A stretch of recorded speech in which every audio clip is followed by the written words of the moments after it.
सिंधुदुर्ग जिल्ह्यातील 4 नगरपंचायतीच्या निवडणुका आहेत त्या काल पार पडल्यात आणि त्यानंतर मी आता आहे सावंतवाडीच्या ज्या ठिकाणी स्ट्रॉंग रूम आहे त्या ठिकाणी आपण या ठिकाणी बघित आहे कशा पद्धतीने हा बंदोबस्त ठेवण्यात आलेला आहे आणि या ठिकाणी जर बघितलं तर सगळ्या ज्या सावंतवाडी नगरपालिकेच्या मतपेट्या आहेत या ठिकाणी ठेवण्यात आलेल्या आहेत। सावंतवाडी नगरपंचायतीची निवडणूक आहे ती सगळ्यात महत्त्वाची पूर्ण ठरली कारण या ठिकाणी अगदी मतदानाला काही तास शिल्लक असताना या ठिकाणी राडा झालेला होता। तो राडा होता तो भारतीय जनता पक्ष आणि शिंदेच्या शिवसेनेत झालेला होता आणि त्यानंतर जर बघितलं तर आज सकाळी दोन्ही गटांच्या 50 जणांवर गुन्हेसुद्धा दाखल झालेले आहेत। एकूण जर बघितलं तर ही सगळी जी हे आहे ते या ठिकाणी मतमोजणी होणार आहे। 21 तारखेला जी मतमोजणी होणार आहे ती याच ठिकाणी होणार आहे।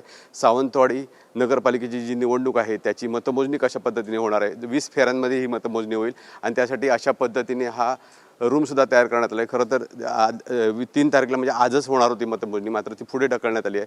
मात्र सगळी जी तयारी आहे ती पूर्ण प्रशासनाने केलेली आहे। मालवण असेल, वेंगुर्ला असेल, कणकवली असेल आणि सावंतवाडी या 4 नगरपंचायतीच्या निवडणुका झालेल्या आहेत आणि जर बघितलं तर सर्वाधिक महत्त्वाची जी निवडणूक आहे ती मालवणला आहे आणि कणकवलीला जर बघितलं तर शिंदेची शिवसेना आणि उद्धव ठाकरे यांचा गट एकत्र आला आहे। शहर विकास आघाडी या ठिकाणी लढते त्यामुळे जर बघितलं तर मालवणला सुद्धा निलेश राणे यांनी संपूर्ण निवडणुकीमध्ये पैसे वाटप होतात अशा पद्धतीचा मुद्दा उपस्थित केलेला होता।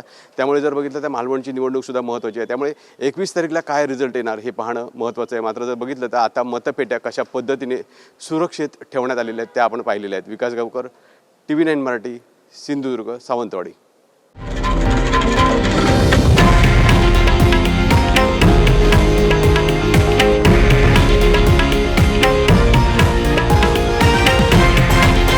हे आहे देशातील नंबर 1 न्यूज नेटवर्क आणि आपण पाहत आहात TV9 मराठी, एकमेव।